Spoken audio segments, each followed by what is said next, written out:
capitaine, mon capitaine. Asseyez-vous, monsieur Anderson. Vous entendez? Asseyez-vous. Allons, assis.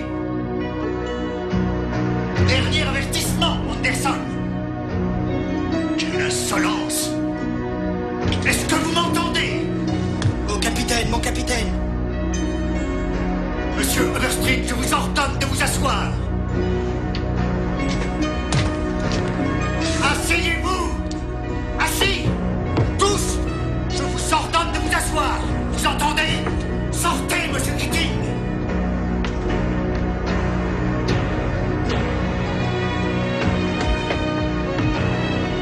Assis! Tous autant que vous êtes! Dernier avertissement!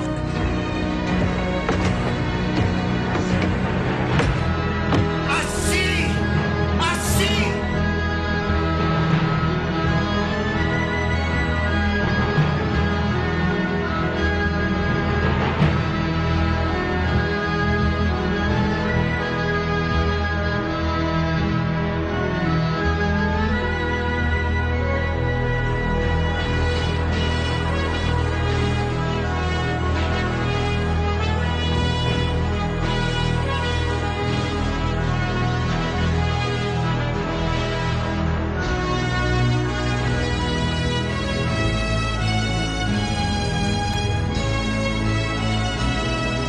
Merci, messieurs.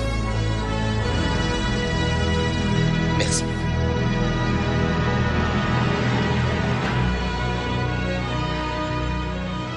Oh capitaine, mon capitaine, un petit hommage à Robin Williams pour débuter ce blog.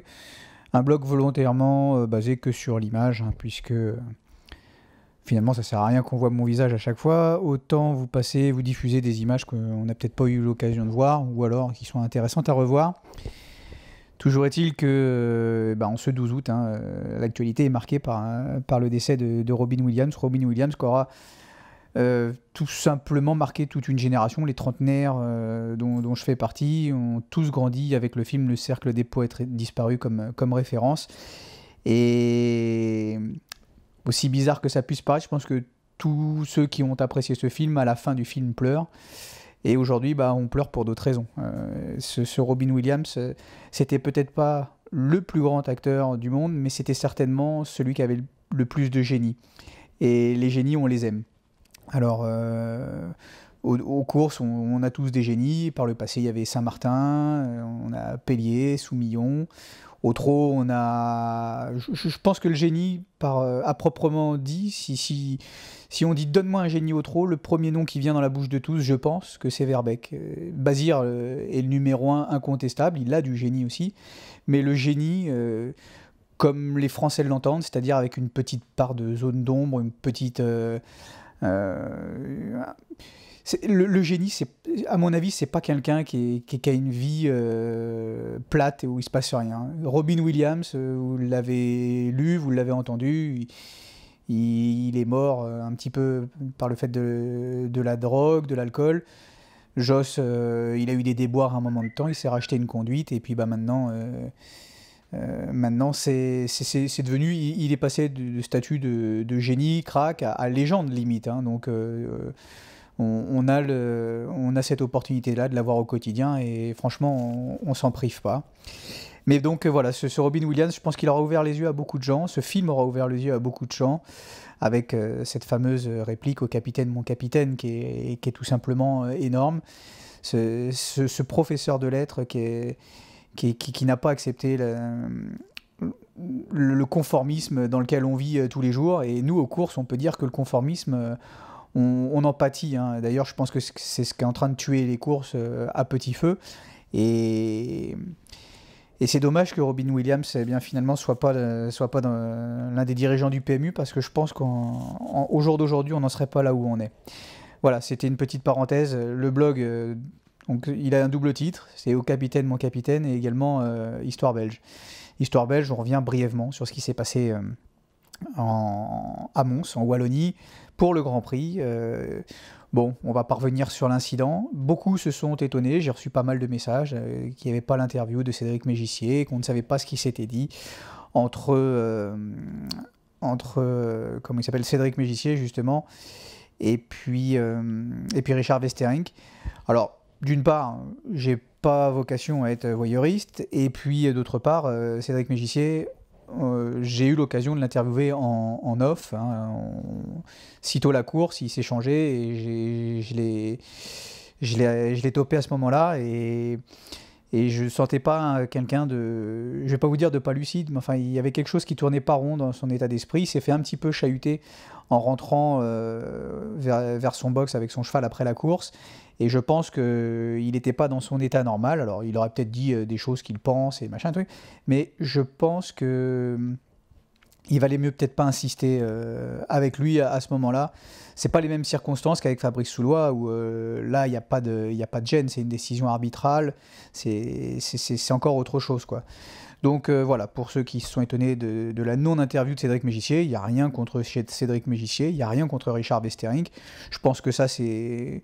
Leur intervention, ils se sont bien parlé entre quatre yeux. Je vois pas pourquoi ils m'auraient dit ce qui serait dit, puisqu'ils ne l'ont pas fait en public. Donc voilà, peut-être que par la suite, ils crèveront l'abcès publiquement, mais pour le moment, je pense qu'ils ont agi de la meilleure des façons, c'est-à-dire sans faire de bruit, yeux dans les yeux, et voilà. Et le sport n'en est que grandi d'une attitude noble et courtoise de leur part comme ça.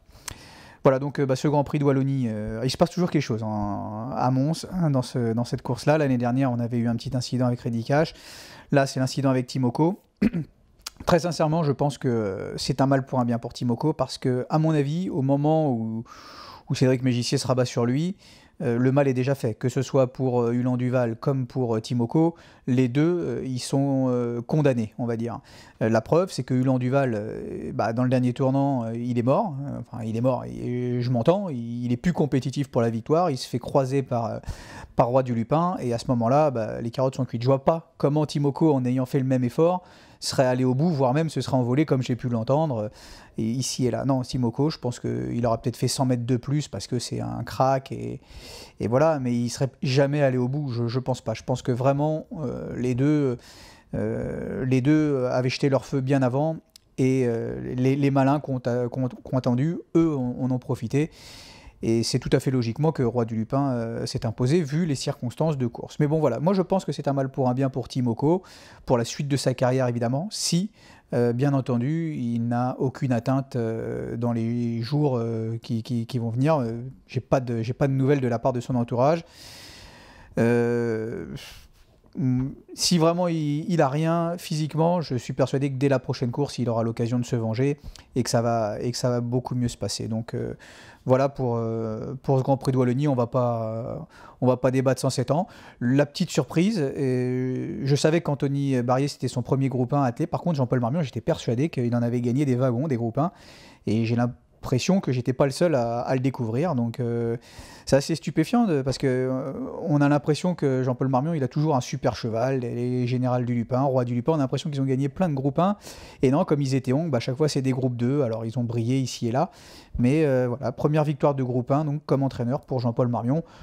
On peut pas dire que c'est immérité au vu de sa belle et longue carrière, et bravo à lui encore une nouvelle fois de prendre des paris un petit peu audacieux avec son cheval, de voyager et de gagner. C'est pas toujours facile pour les Français de vaincre à l'étranger, on l'a vu à plusieurs reprises.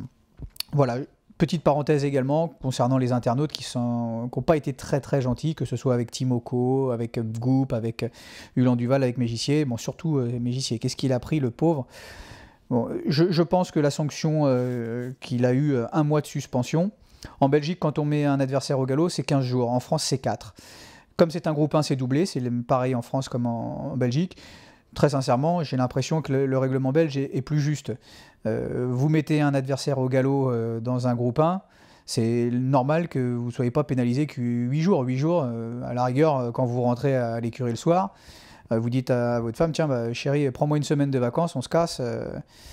Moi, j'en ai mis en LR, c'est pas la fin du monde. 1 mois, ça marque. Hein. Je pense que c'est plus dur, mais ça me paraît plus intelligent sur le fond. Surtout quand on est dans l'entourage de Timoko, on se dit, 1 mois, voilà, ça va lui laisser le temps de réfléchir. Et je pense que Cédric Mégissier va avoir le temps de réfléchir sur l'erreur tactique, premièrement, qu'il a faite, et puis après, Bon, sur son aptitude qu'il doit adopter dans un groupe 1, même si pour lui, il n'est pas entièrement responsable. Bon, je veux dire, on ne peut pas non plus dire qu'il est innocent. C'est ça le truc, quoi. Donc voilà. Je pense qu'un mois, ça va être juste. Ça va lui donner le temps de réfléchir. Et puis concernant sa drive, qui a été beaucoup critiquée, je rappellerai quand même aux plus jeunes que par le passé, Jean-Michel Bazir, je crois que c'était avec Kesako Fedo ou Jardy, je ne me rappelle plus, mais enfin c'était un bleu. Il était parti en Suède et il avait été ridicule en tournant un ou deux coups en dehors, en étant à la place du mort, hein, avec Svanstedt bien souvent à son intérieur. Et il n'avait pas été bon pendant une année, il s'était fait moucher à plusieurs reprises, avant de tirer les enseignements de tout ça, de progresser à mon avis également tactiquement, et de leur faire l'amour avec l'amiral Mosin, avec Exploit CAF, avec Commander Crow aussi, me semble-t-il. Donc voilà, je pense que si Cédric Mégissier est un grand professionnel, ce dont je suis intimement persuadé, il va apprendre de ses erreurs dans ce moment. Les erreurs de groupe 1, c'est là où on les paye les plus cash, quoi, hein. Donc il va apprendre, et comme c'est un garçon intelligent, il va en ressortir plus fort pour les saisons prochaines. Ça va faire la transition, Cédric Mégissier, avec la fin de carrière de Rapide Lebel, lui qui a été le mentor de ce cheval-là par le passé, qui a été également critiqué d'avoir vendu soi-disant si peu cher ce cheval-là. Bon, toujours est-il que pour moi il a bien travaillé avec, il l'a bien vendu au moment où il l'a vendu, et puis après le cheval a eu une carrière tout à fait remarquable, incroyable même. On ne s'attendait pas à le voir briller aux quatre coins de la planète et réaliser les performances qu'il a réalisées, parce que vraiment c'était des performances d'authentiques champions, et à la force du Jarret, il a prouvé qu'il faisait partie de ces chevaux d'exception. Et c'était un petit peu dommage la semaine passée de le voir sortir par la petite porte en terminant même pas son parcours, hein. Éric Raffin a préféré l'arrêter tellement ça n'allait pas. Et voilà, alors là aussi il y a eu des critiques concernant l'entourage. Je pense que tout le monde voulait avoir le cœur net que le cheval n'était plus dans un esprit combatif au niveau psychologique. Ils ont eu la preuve, c'est une mauvaise preuve qu'ils ont eu, parce que je pense que personne ne s'attendait à ce qu'il court aussi mal. Sinon, je ne pense pas qu'aucun des partis n'aurait pris le risque de le courir en sachant à l'avance cette prestation. Donc voilà, respectons leur choix. Ils ont voulu tenter une dernière fois. Maintenant, je pense que l'histoire est terminée pour Rapide Lebel, et on lui souhaite de beaux jours à ce véritable champion. Un petit mot également concernant tous les reportages qu'on a pu faire ces derniers temps. Alors merci pour les petits messages, merci également de votre fidélité, parce que vous êtes de plus en plus nombreux. Tony Le Belair, vous avez beaucoup aimé. Il y a eu beaucoup de réactions par rapport au petit reportage qu'on a fait avec Manuel Hart à Arsenal. Alors j'en profite sur ce blog, même si je ne suis pas persuadé qu'ils vont l'écouter et surtout qu'ils vont comprendre le français, mais le staff d'Arsenal a vraiment été exceptionnel, à la communication d'Arsenal. On a vraiment joué le jeu à fond, on n'avait pas émis beaucoup d'exigences, et eux nous ont fait sauter toutes les barrières. Donc vraiment, on a passé une grande journée. J'espère qu'avec le reportage, non pas que ça vous a donné envie d'aller à Arsenal, mais pourquoi pas, parce que c'est vraiment facile d'y aller d'une part, mais non, d'autre part, je pense que c'est bon un petit peu de faire cette jonction foot et course. On n'a pas l'occasion de le voir, et pourtant le PMU est partenaire du PSG, de l'équipe de France, du Stade de France, et on voit quasiment jamais des jockeys ou des entraîneurs ou des propriétaires donner des coups d'envoi de match ou être un peu plus impliqués lors d'un événement sportif de grande ampleur avec tous ces staffs que le PMU sponsorise. Alors je trouve ça facile de la part de nos dirigeants d'inviter un coup de temps en temps les jockeys au stade, les inviter dans les loges, leur mettre un verre de champagne et leur dire voilà, c'est bon, vous êtes contents, vous pouvez rentrer chez vous, on pense à vous, merci. Je trouve pas ça je trouve ça nul, voilà, tout simplement. C'est la facilité déjà d'une part, et ça n'apporte rien. Le but du jeu, c'est quand même de montrer un petit peu les passerelles qui pourraient se faire, parce que du côté des footballeurs, on est aussi demandeur d'apprendre sur le milieu des courses. Alors je m'étonne qu'on n'ait toujours pas un petit peu sauté sur ces occasions-là.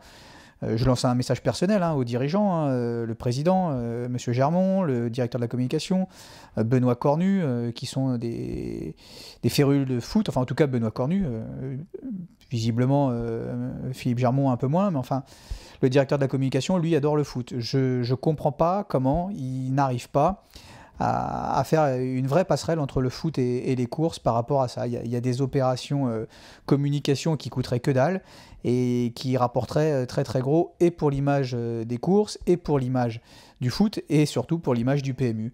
Alors peut-être qu'ils n'ont pas les gens compétents pour le faire, mais enfin...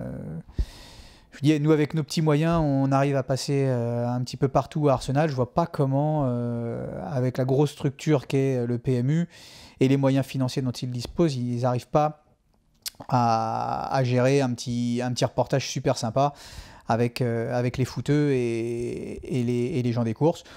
Ils ont bien essayé de le faire un coup en donnant le coup d'envoi à Paris avec Pierre Vercruis, mais bon, c'était un flop intégral. Déjà, la presse n'était pas conviée. Donc quand on fait de la communication et qu'on ne convie pas la presse, c'est quand même un petit peu ridicule. On a voulu donner une exclusivité à des gens qui font pas d'audience. Et en plus de ça, Canal+ n'a pas diffusé le moment où Pierre Vercruis donne la balle à Zlatan Ibrahimovic. Donc c'était un flop total. Et franchement... je pense pas que là-dessus, on peut dire qu'on est des génies de la communication sur ce point. Il y a beaucoup de choses à retravailler. Et j'espère qu'ils vont nous écouter. S'ils ont besoin d'idées, qu'ils n'hésitent pas à nous contacter. On en a des idées et puis on essaiera de les mettre en œuvre conjointement. Parce que même si on critique très souvent le PMU et les sociétés de course, je suis intimement persuadé qu'à A2 Turf, comme dans d'autres organes de presse, on aime quand même beaucoup plus les courses que dans d'autres secteurs. Voilà, le message est passé. Je vais conclure en vous remerciant donc d'être de plus en plus nombreux à nous regarder. On fait une moyenne quasiment de 12 000 personnes à chaque vidéo. Ça descend jamais en dessous de 10 000. Là, depuis un mois et demi, on n'est jamais descendu en dessous de 10 000. C'est une moyenne de 12. Et des fois, on fait des beaux pics. Bon, évidemment, à Malmö, à Jägersro, là, on a fait un carton. Le blog à la suédoise a fait également un carton. On a frôlé les 30 000. Donc voilà, c'est beau. On vous remercie vraiment de regarder ces vidéos, de prêcher la bonne parole auprès des autres et de les convaincre de nous regarder, puisque je pense que c'est le bouche à oreille qui fait principalement notre force. Et donc on vous remercie vraiment de tout cœur par rapport à ça. Et j'espère très sincèrement que vous prenez autant de plaisir à regarder nos petits reportages que nous, on en a à les réaliser, parce que vraiment on se régale et on a des professionnels qui jouent vraiment à fond le jeu. Vraiment, je tiens à les remercier, parce que c'est pas toujours facile de réagir à chaud, que ce soit dans la victoire comme dans la défaite. Et pour le moment, on peut dire qu'ils nous facilitent grandement la tâche et on essaye vraiment de les mettre en valeur le maximum possible. Et merci à eux une nouvelle fois. Allez, le prochain round maintenant, quand l'actualité le décidera. Normalement, on fera des retours de toutes les courses de groupe au trot, au galop, peut-être un petit peu moins dans le futur. Mais malgré tout, eh bien, on espère que vous resterez fidèles à A2 Turf. Voilà, allez, tchuss et à bientôt. Bye bye.